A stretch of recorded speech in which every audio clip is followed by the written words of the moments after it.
గత 15 సంవత్సరాలుగా మేము బానిస బతుకులు బతుకుతున్నాము. మాకు సీఎం రేవంత్ రెడ్డి గారు ఇచ్చిన మాట మీకు ఖచ్చితంగా పదవిలోకి రాగానే రిజైన్ చేస్తామని చెప్పారు. ఆ మాట గురించి మేము ఎదురు చూపులు 1 year వరకు చూసాము. ఇంకా సీఎం గారు మమ్మల్ని మర్చిపోయారేమో, స్పందించడం లేదని చెప్పేసి చెప్పడమే ఇది మాకు ప్రభుత్వానికి వ్యతిరేకం కాదు. సీఎం గారు మాకు స్పందించాలి అని చెప్పేసి మేము సమ్మె కూర్చోడం జరిగింది. 8 నెలల సమ్మె నడుస్తుంది. 20 years వరకు మేము బానిసత్వంగా బతుకున్నాము. చాలా జీతాలు జాబ్ చేస్తున్నాము. 20 years మేము ఇంటర్మీడియట్ రన్ చేస్తాము, నాలెడ్జ్ నుంచి రన్ చేస్తాము. మేము ఒక్కరమే ఎన్ని ఉద్యోగాలు చేయాలి సార్? కొంచెం మమ్మల్ని కూడా న్యాయమైన డిమాండ్స్ ఇవి.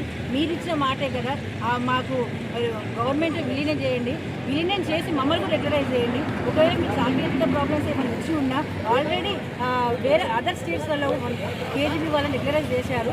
ఆ రెగ్యులరైజ్ మాది మనకు గవర్నమెంట్ కలుసుకుంటే ఏదైనా సాధ్యమవుతుంది. ఈవెన్ సుప్రీంకోర్టు ఇచ్చిన మాటనే ఈక్వల్ వర్క్ ఈక్వల్ పే అన్నారు. దాన్ని పక్కన పెట్టి కూడా గవర్నమెంట్ విలీనం చేసి మాకు రెగ్యులరైజ్ చేయండి. ఈక్వల్ వర్క్ ఈక్వల్ పే ఎవరికి కూడా ఇవ్వలేదు. మా బాధలు అర్థం చేసుకుని సీఎం గారు, మా బాధలు ఆల్రెడీ మీకు తెలుసు, మా జాబ్ షేర్ తెలుసు, మేము ఎంత జాబ్ చేస్తామో తెలుస్తాము.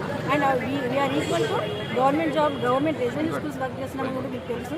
మాది కొంచెం మాది చూసి మా కష్టాలు చూసి మమ్మల్ని రెగ్యులరైజ్ చేయాలని మీ మీడియా ద్వారా చెప్పడం జరుగుతుంది.